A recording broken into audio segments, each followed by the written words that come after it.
Sternefresser literally means star gobblers. And they're not just foodies, they're men on a mission. They dine and post a review on their website. There are no formal ratings. What they do dish out are lengthy descriptions, complete with pictures. We don't take ourselves as seriously as regular restaurant critics do. We want our reviews to be lighthearted, and we want to focus on how enjoyable the meals are.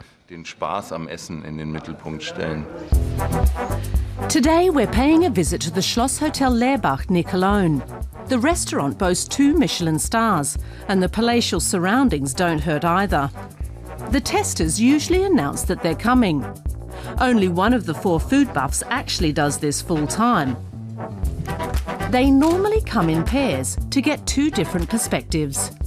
Their first impressions are not all that convincing. Okay. It's a little on the sweet side, and it's stuck to my molars. And apparently the proportions aren't quite perfect.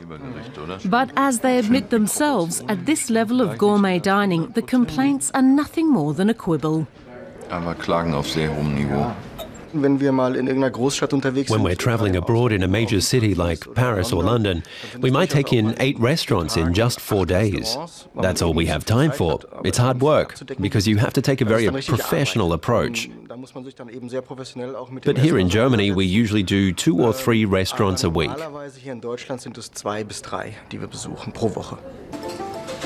For chefs, the website isn't just where they're judged and measured. The pros read it for information too. It gets around 80,000 views a month. Chef Niels Henkel wants to know what's being said about his restaurant. And that's not all. I check the site at least once a week for the latest news. There's a lot of information there that's really interesting for people in the industry too, like me. And I can't be expected to know everything on my own.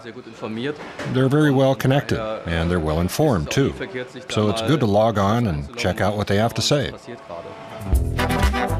The La Mer restaurant on the North Sea island of Sylt is run by Sebastian Zier. He agrees the blog is essential reading. It's simply a new, fresh and modern medium that reaches people who don't have much interest in Michelin or gourmillon. The photos are key to the online presentations. They're taken at the table, not in the kitchen. It's like a visual appetizer that lets the diners know what awaits them.